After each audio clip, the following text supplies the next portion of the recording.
What we got going on is we're going to work on the 51 Dodge. If any of y'all been around the channel for a while, you know it's a 1951 Dodge, Turbo LS, 4L60 on Holley EFI, tuned by yours truly. It doesn't make any power, blows up all the time because I don't know what the hell I'm doing. Cue the montage! Cue the montage!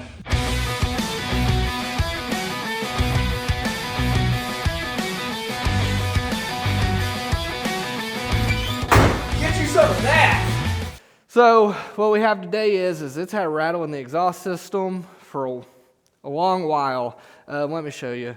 So when I built this exhaust, it's got a China turbo manifold on the passenger side. When I built the crossover on it, I put this bellow in. Well, I originally had a mesh bellow in, and it was on air ride. Well, it scrubbed it, ruined it. So I put this, what I thought was better one in. It's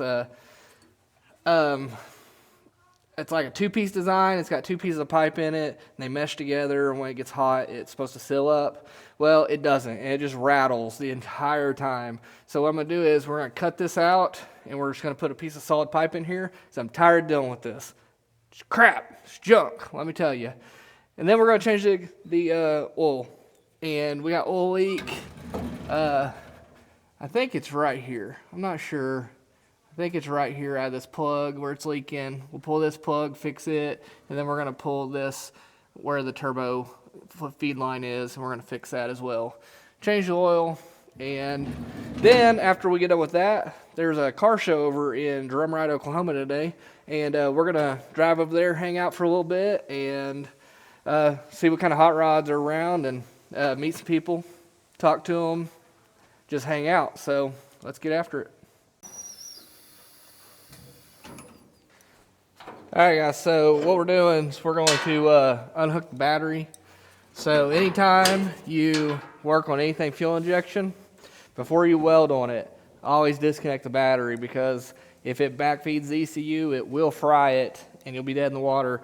And I don't know if y'all have priced the Holley ECUs nowadays, but I think they're like $1,000, and that's $1,000 I don't want to spend. So don't take the chance. So just disconnect the ground, and you'll be good to go. So like that. Now we're good to do any welding that we want to do on it. So going back up. Oh yeah, y'all haven't seen this yet on the channel, but we bought a 4-post lift, if you couldn't tell already. I was browsing Marketplace and came across a person inherited his grandfather's property, and he was like, I don't need the property or anything, so he sold everything, and I got a heck of a deal on this lift. It's a backyard buddy lift, all made in America, and not sponsored. Like I said, I bought used. These things are like $7,000 new, and it was down by Poto, America, Poto, Oklahoma, where Chance lives. So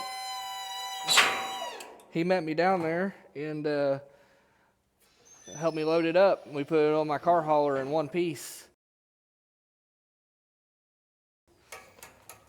It was fun, let me tell you.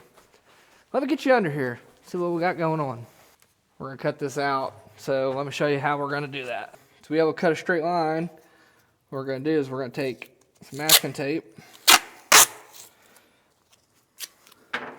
We're gonna put it around the exhaust. We're gonna play connect the dots. So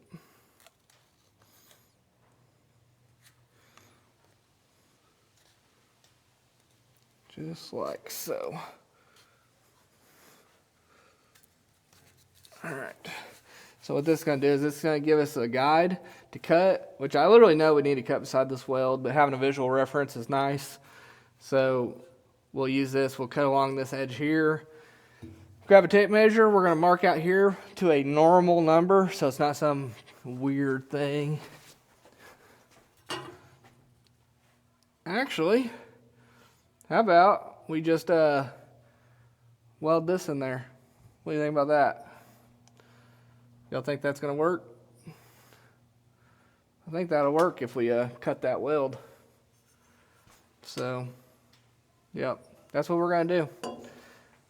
Take this piece of pipe, cut that weld, lay it in there, weld her up, and try to make it look pretty. Probably won't because I'm doing it.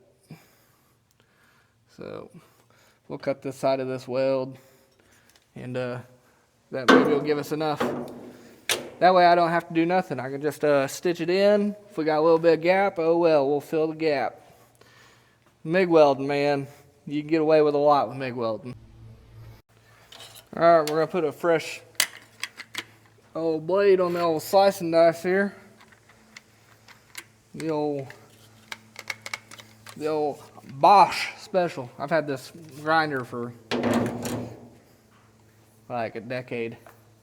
Well, like 15 years. Like 08, 09, no, 09, 010, 2010. I don't know, somewhere in there. It's like 15 years old. Got it on clearance at the old Atwoods, local farmer ranch store. So we picked her up. It's been a good one, man. It's a bad boy. I don't know even what size it is. Let's see. It's a 10 amp, 9.5 amp Bosch. It's heavy. I like the littler ones, but they seem to burn up real fast.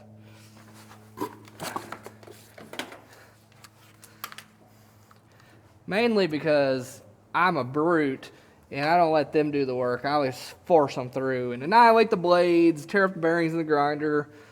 You know, that's just how I do it. Always wear your hearing protection.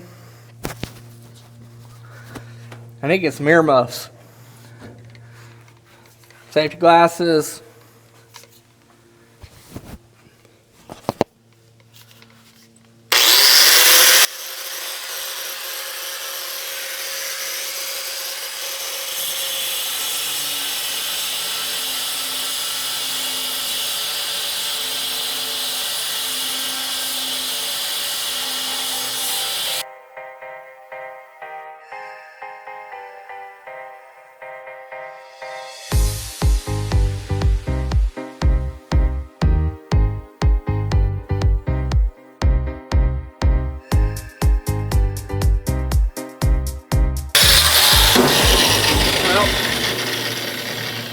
I guess that's as far as we're going to get with the grinder. I'm going to have to get the Sawzall and Sawzall it the rest of the way.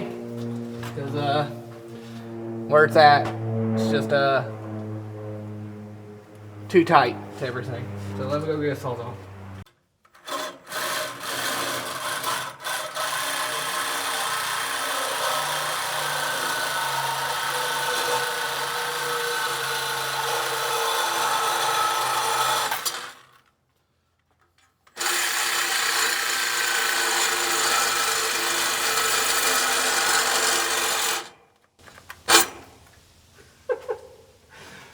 Battery's dead. I don't care how many batteries you have, you're never going to have a charged one. I got like 7 or 8 batteries and I can't ever keep them charged.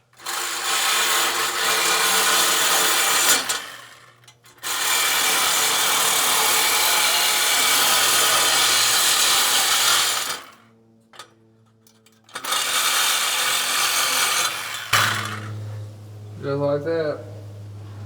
So, see, this is what's up. See if I can turn my phone on here, let you see this. So, y'all see this?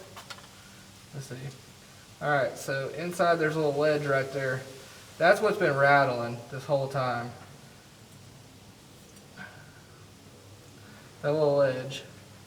See it maybe better on this side. Trying to get the light. So there's a little edge in there where that flex coupler's at. Them two little edges have been rattling together this whole time. And yeah, sucking. Just straight up. Been annoying. So out with it. And let's see if this is gonna work. Oh yeah. Gonna work perfect. It's gonna be golden, pony boy. Golden.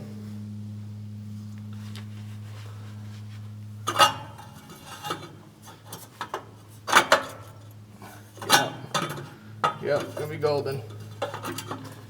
So, stretch this up in here.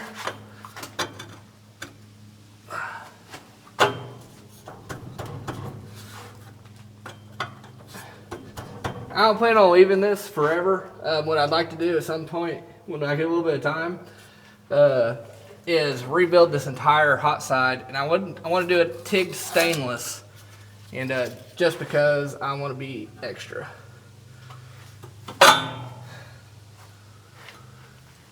So, get this tape off here now.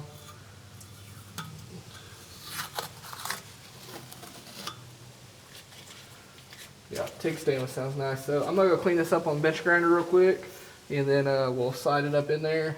I'm gonna run a file around the edges of this, clean this up, then we'll weld it in. This is another addition to the shop. Older gentleman in town listed this for sale. He was retiring. So moving out of state, going to Florida. You know, what do they call that? Something about a bird or something, I don't know. So either way, he moved out, he's moving, sold me this, got a great deal on it. Because we don't buy nothing unless it's a good deal. Just tell your wives that.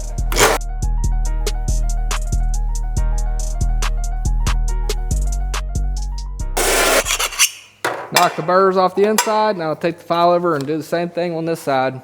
All right, if we did this right, still got a little burr in here. If this was a normal exhaust system, I don't know if I'd worry about the burrs too much. But I don't want to send any burrs through my turbo. That just sounds like a terrible day.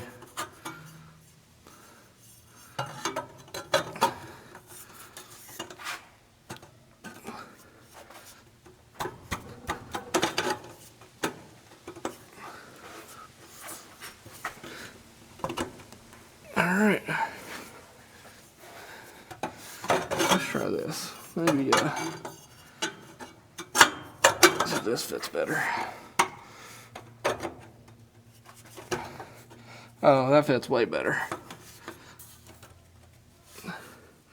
Way better. Alright.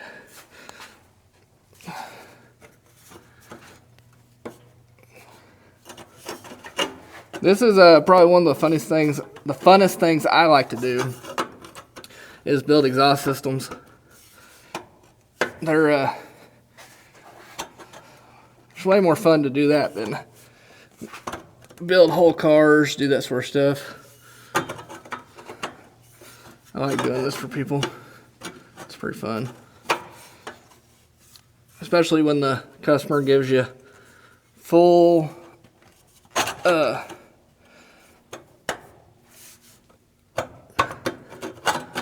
makes it to where they don't care and they're just like, you do what looks best, I know you're gonna do it right. So anyway, that looks like the best. We're gonna get that to line up. This isn't a bend, so this is kind of ovaled, so looks like that's gonna be good enough for us, and we'll weld that in now. So that's always great. Went to make that first weld, welder's out of wire, and that seems to be my luck. Didn't even think to check it.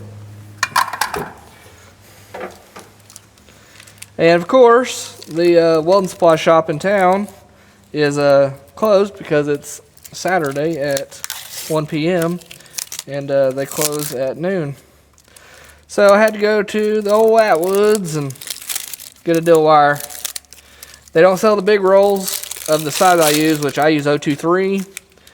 They only sell the little roll of 023. So anything we do fabrication wise, 023 is plenty. So that's what we use.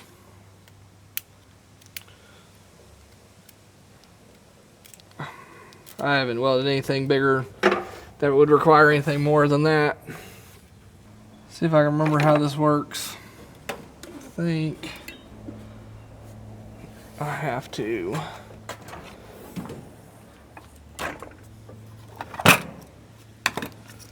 Yep.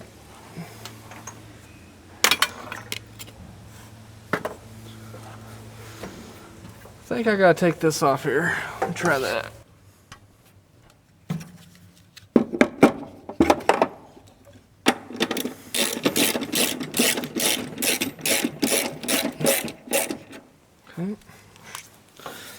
kind of a terrible place to be trying to do this. Okay. All right. Feed it through the little thing here.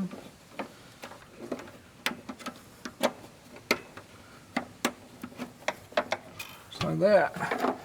All right. Yeah, if we did it right.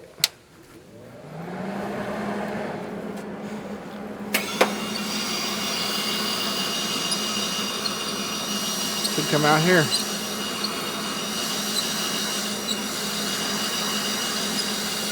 Just like that. Awesome. Like I said, I run 023 wire. You can run 025, 030, 035. Really, honestly, if you're doing automotive stuff, you don't need bigger than 025. But if 030 is all you got around, use 030. 030 will work. I just tend to like feeding more wire into the puddle than having to have too much wire and can't do anything with it. You can only slow the wire speed down so much. All right, I think we're ready to load this baby in.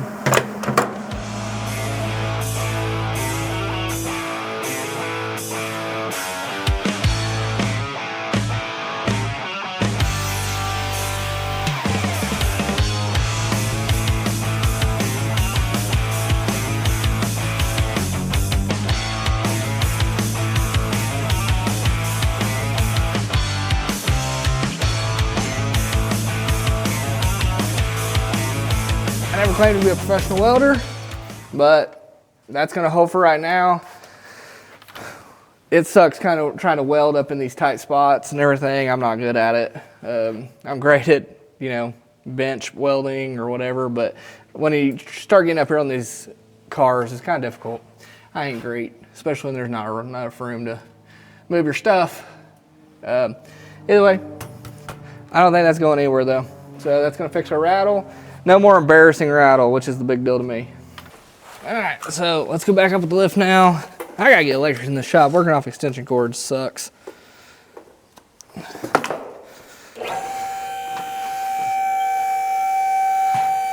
Up she goes.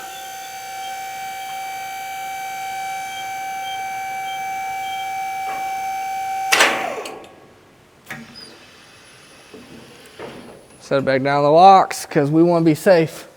So let's get the oil drained out of it now. My little hack. 5-gallon buckets. I learned this from diesels. So that's what you do.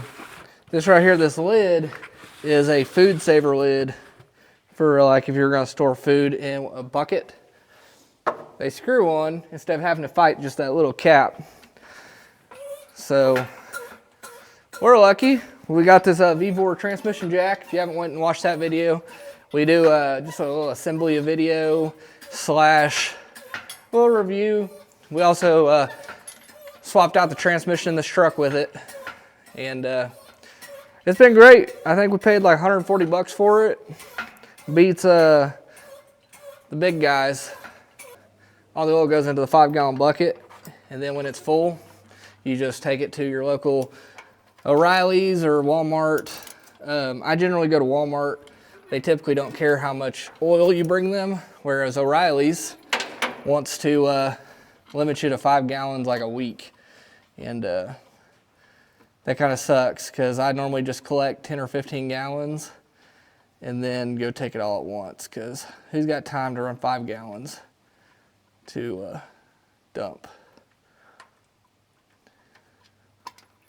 Oh yeah, she's dirty. Probably should have changed that a little sooner. You just let that drain. The trick though is to not let it fall. So I'll be knocking this off here because you have a bad day. Give that a minute, let it drain out, and then we'll take the full filter out. All right, I got the filter coming out right now. So these kind of suck.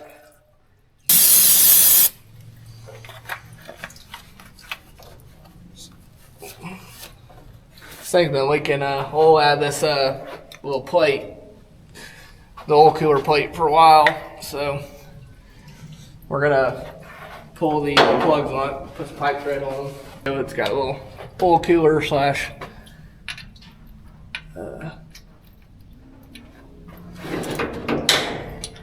turbo feed plate. So we're gonna get oil all over my freaking floor. But the nice thing is about the floor that we did, it just works. It doesn't stain, everything just wipes right up. It's been good so far. It's a Eagle Armor Coat. It's made for garages. So far, all the hydraulic fluid, everything's just been wiping right up. Hopefully this fixes us up. I'm tired of this little oil leak. I know it's literally coming out of this plate, which is annoying. It's probably because I bought the cheapest one I found on the flea bay. Let's try that, see if that'll work now. Okay, I'm gonna grab a wrench for the turbo drain now.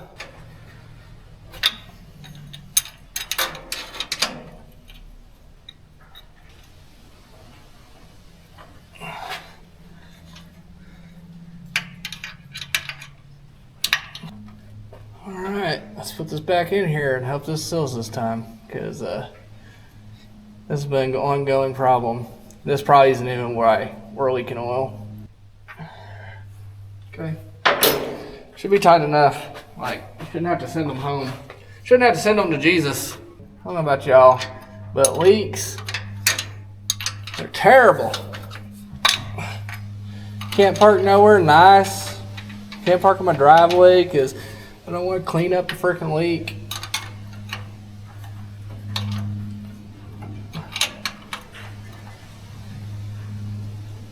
Alright. Should be good enough. Alright. One more good wipe down. Okay. And then let's put a glove on so I get this oil filter out of the way.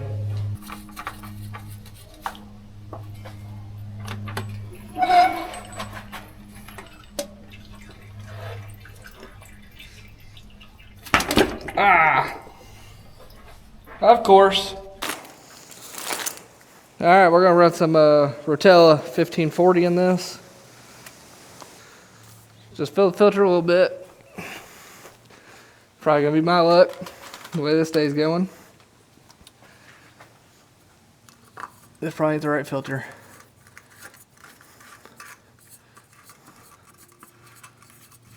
Purolator, just what Walmart had. All right, now take our 5-gallon jug and we just take it outside. We'll go ahead and take a Sharpie and mark the date.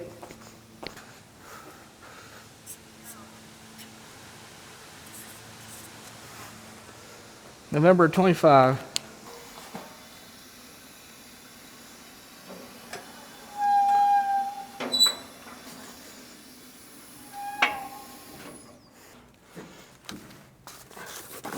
We got this wonderful thing called a turbo, which is going to help us get this everywhere. We're just going to put it in here until we think we got it. I didn't see me spill all the oil, so it's like it never happened, right? I always run about 7 quarts in this thing, so stock truck pans like 5.5, 6 quarts, 6.5 quarts, something like that, depending on what year it is, I think. So we're gonna run, I try to run 7 because it has aftermarket oil cooler on it, and that takes 1 quart by itself. I'm gonna try to wipe some of this oil up that I spilt. Made a mess. Can't believe I spilled that much oil. It's everywhere.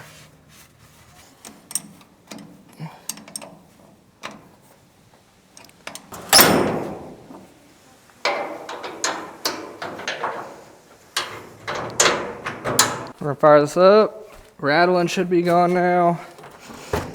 And we're gonna blow the motor up.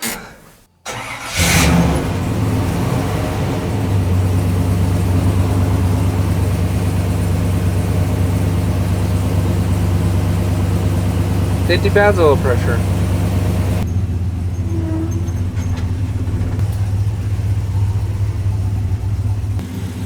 The exhaust's gonna burn off that excess oil that we put on there. So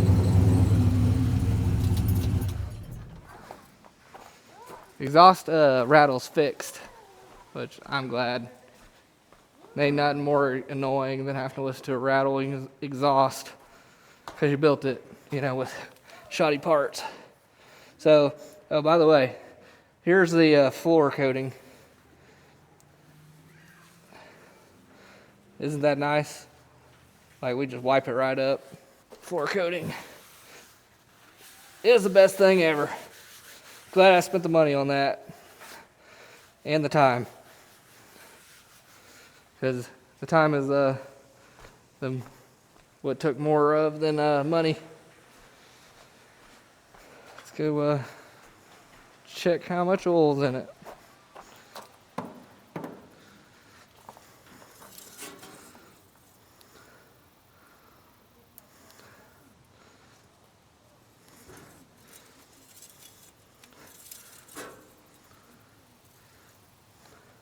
Perfect.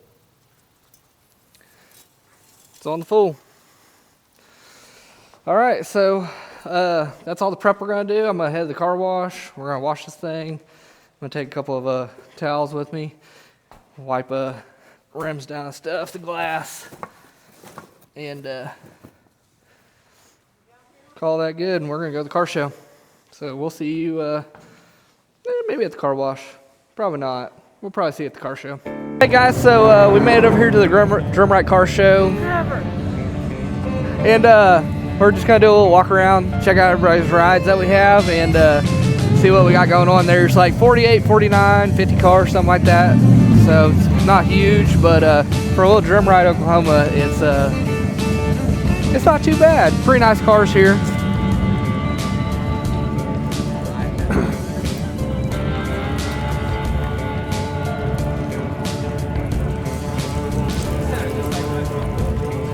'67 GTO, you know, bucket list car.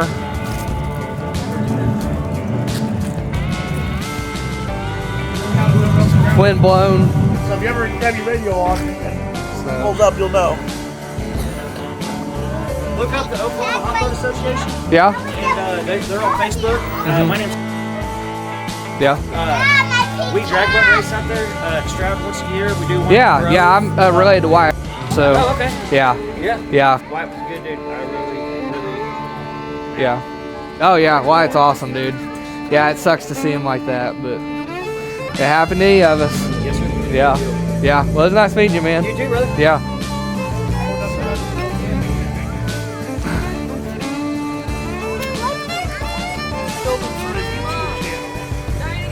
Man.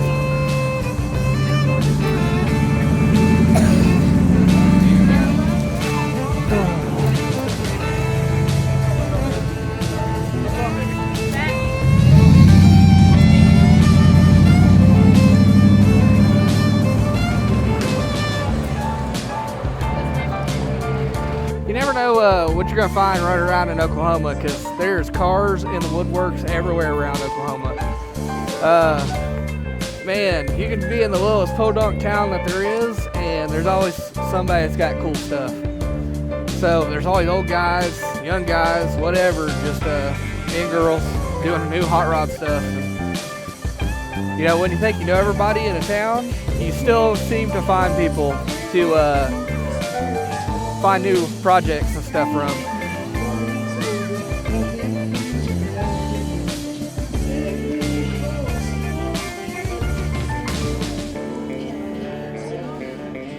This is my buddy Chris Randy's truck right here. This thing's been in like 5 to 10 different versions of a truck, and he drives it everywhere. He does everything with it. Patina deal.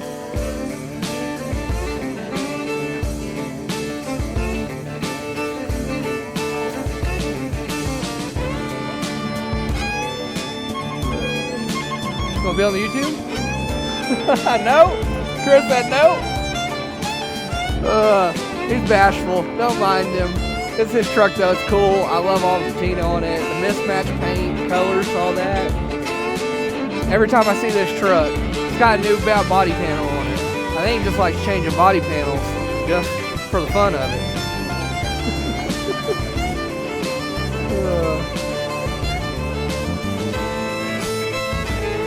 I'll leave you alone, Chris. I won't bother you. Bashful, man. Everybody's afraid to get in front of a camera. So, yeah, you never know what you'll find. We obviously do lower end builds and some of this stuff, but got guys running Holly Sniper. You know I can tune that stuff. We can mess that up real quick.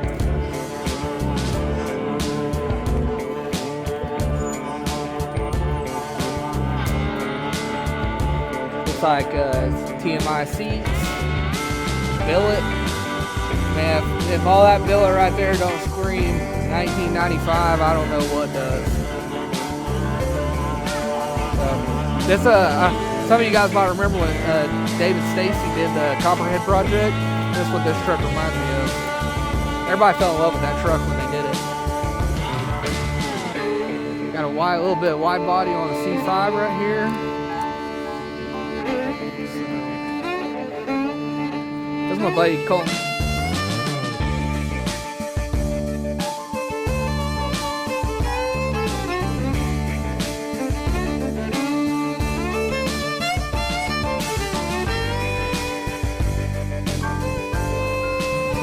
Got Doc Holiday. This car's been running around in this area for a while. This is a car done by Counts Customs out in Las Vegas. And this guy always seems to show up at any local car show. I don't think I've ever seen it driving around, but he obviously does bring it to car shows, so it gets driven some.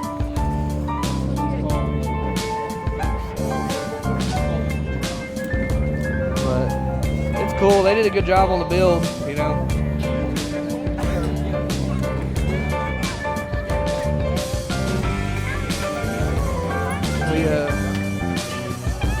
We're gonna build some nice stuff on the channel, guys. We just gotta get there, and I ain't there yet. We gotta get that shop done. We get our new shop done, and maybe we can make some headway on some car projects. We haven't had some good car content in a while.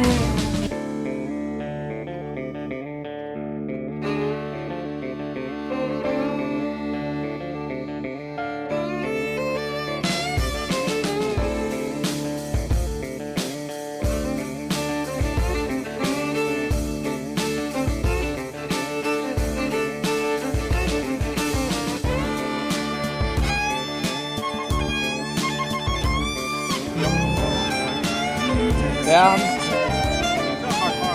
Oh, cool. Hey, if somebody says you can open the door on a car, I'm just gonna do it. So, we're going Cobra Torino, 429 Cobra Jet. Alright, so this best truck in the entire show is right here. My buddy Patrick's farm truck. He literally just got it running, drove it.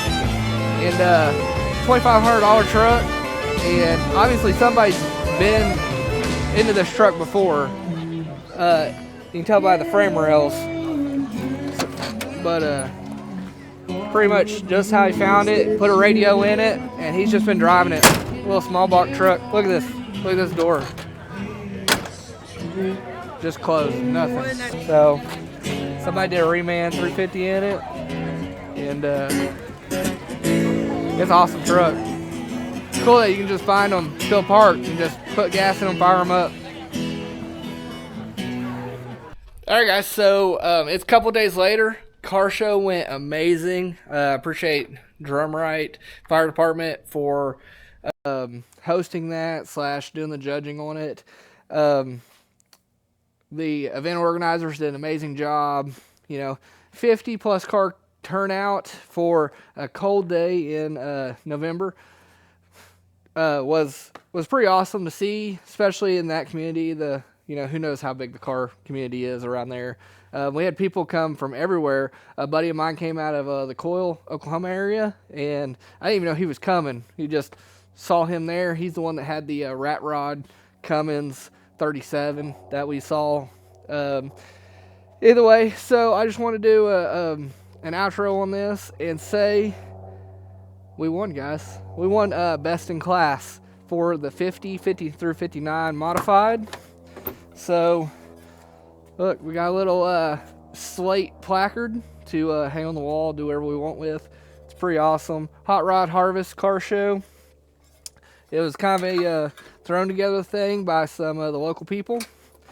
They had an amazing turnout. So thanks, guys. I will tell you, the repairs we did on the oil leak meant the exhaust no longer rattles. So we got that fixed as well. And oil change, we needed to do that since we got the motor put back together. I've just been pushing it off because I hate maintenance. Maintenance is terrible. So either way, thanks, guys. I appreciate you, and I'll catch you in the next one.